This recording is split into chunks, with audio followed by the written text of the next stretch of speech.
আমরাও চ্যালেঞ্জ দিচ্ছি যে কেউ রাষ্ট্রদ্রোহ করলে রাষ্ট্রদ্রোহের সংজ্ঞা আগে নির্ধারণ করতে হবে এবং সেটা প্রমাণিত হতে হবে। আর সেটার অভিযোগ বর্তমান ক্ষমতাসীন সরকারের বিরুদ্ধেও রাষ্ট্রদ্রোহের অভিযোগ আছে। এভাবে একদল একদলকে রাষ্ট্রদ্রোহী বলে এভাবে অসৎ উদ্দেশ্য চরিতার্থ করার ঘটনা পৃথিবীতে হাজার হাজার আছে। রাজনৈতিক দল হিসাবে নিবন্ধিত পেতে হলে সব মানুষের কল্যাণে সব মানুষের অধিকারের শিকার ভিত্তিক হতে হবে। আচ্ছা, আপনাদের এই ইনসানিয়াত বিপ্লব, জি, আপনার 10 ইয়ার্স, আপনারা ইনসানিয়াত বিপ্লবকে আসলে বাংলাদেশের পলিটিক্যাল পার্সপেক্টিভে কোথায় দেখতে চান? আমরা অবশ্যই রাষ্ট্র ক্ষমতায় দেখতে চাই। আমাদের কাছে মূল বিষয়টা রাষ্ট্র ক্ষমতা নয়।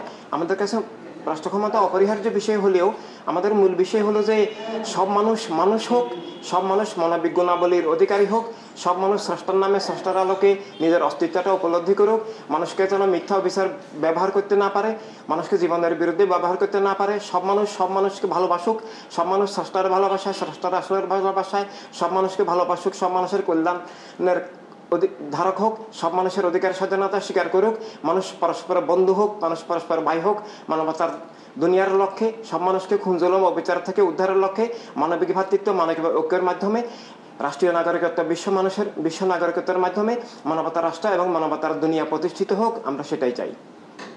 মানে এই যে আপনাদের যে আইডিওলজি, জি, বাংলাদেশ আপনার ভৌগোলিকভাবে বাংলাদেশের মানুষ তো একটু ইমোশনাল বা আবেগপ্রবণ, তো সেক্ষেত্রে আপনাদের এই আইডিওলজি আসলে সাধারণ মানুষ কতটুকু গ্রহণ করতে পারে এই ব্যাপারে আপনার? আমরা মনে করি যে এটা দল নয়, নিছক এটা নিজেকে ভালোবাসা। কোনো মানুষ যদি নিজেকে ভালোবাসে, নিজের জীবনের সত্য খুঁজে পেতে চায়, কোনো মানুষ যদি নিজের অধিকার স্বাধীনতা চায়, কোনো মানুষ যদি খুন জুলুম ও বিচার দস্যুতা অধিকার হরণ থেকে বাঁচতে চায়, কোনো মানুষ যদি নিজের বিশ্বাস আদর্শ নিয়ে যে ধর্মের চলতে চায় বাধামুক্তভাবে, এবং কোনো মানুষ যদি চায় যে খুন জুলুম না হোক, অবিচার অনাচার না হোক, কারো সম্পদ লুট না হোক, কেউ দরিদ্র না হোক, এটা মানুষের যে কোনো মানুষের ন্যাচারাল মানবিক চাওয়া, তাহলে তার জন্য ইনসানিয়াত বিপ্লব ছাড়া কোনো বিকল্প নাই। যদি কোনো বিকল্প দেখাতে পারে কেউ, আমরাও স্বাগত জানিয়ে সেখানে একাকার হবে মানবতার মুক্তির জন্য কাজ করব। হুজুর, একটু আন্তর্জাতিক প্রসঙ্গ নিয়ে আসি। সেটা হচ্ছে আমরা সম্প্রতি দেখেছি বাংলাদেশে আপনার চিন্ময় দাস বর্মা স্যারকে গ্রেপ্তার নিয়ে একটা সাম্প্রদায়িক একটা কনফ্লিক্ট লাগানোর চেষ্টা করা হয়েছিল, যেটার ব্লেম দেওয়া হচ্ছে পার্শ্ববর্তী দেশ ভারত। এই যে স্বাধীনতার 55 বছরে বাংলাদেশে যে ভারতের ডমিনেন্স, এই বিষয়টাকে আপনি কিভাবে দেখেন? আমরা ডমিনেট চাই না, তবে আমরা ভ্রাতৃত্ব বন্ধুত্ব চাই। আমরা ইনসানিয়াত বিপ্লব ইন্ডিয়াকেও নিজেদের রাষ্ট্র মনে করি, আমেরিকাকেও নিজের রাষ্ট্র মনে করি, সারা বিশ্বকে নিজের রাষ্ট্র মনে করি। আমরা অখণ্ড মানবতায় বিশ্বাস করি এবং আমরা চাই সব জায়গায় সব মানুষ মানবিক মানুষ হিসাবে শান্তিতে থাকুক। সবাই আল্লাহর সৃষ্টি, সবাই আল্লাহ রাসূলের সৃষ্টি। আমাদের প্রিয় নবী সব মানুষের জন্য রহমত, কল্যাণ। এবং আমরা ডমিনেট নয়, কারো উপর কারো ডমিনেট নয়, কোনো ব্যক্তির উপরে ব্যক্তির ডমিনেট নয়, এবং রাষ্ট্রের অভ্যন্তরে ডমিনেশন চলছে। ইন্ডিয়া আমাদেরকে ডমিনেট করবে বা আমরা ইন্ডিয়াকে ডমিনেট করবো সেটা নয়। সেটাও যেমন নিন্দনীয়, তেমন দেশের ভিতরে যদি কোনো একটা দল, কোনো একটা ধর্ম, কোনো একটা গ্রুপ ডমিনেট করে, সেটাও স্বৈরতন্ত্র। রাষ্ট্র দুই দিক থেকে আক্রান্ত হয়। বাইরের দিক থেকেও যেমন রাষ্ট্র জীবন আক্রান্ত হতে পারে, ভিতর থেকেও রাষ্ট্র জবরদখল হতে পারে।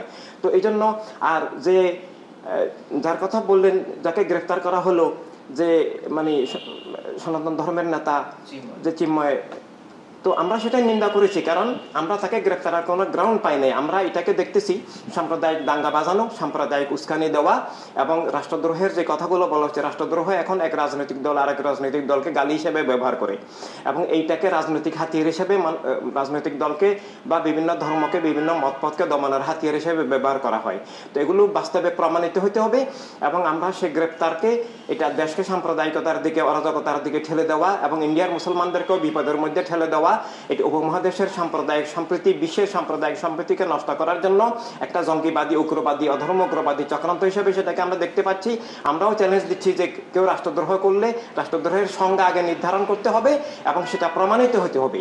আর সেটার অভিযোগ বর্তমান ক্ষমতাসীন সরকারের বিরুদ্ধেও রাষ্ট্রদ্রোহের অভিযোগ আছে। এভাবে একদল একদলকে রাষ্ট্রদ্রোহী বলে এভাবে অসৎ উদ্দেশ্য চরিতার্থ করার ঘটনা পৃথিবীতে হাজার হাজার আছে।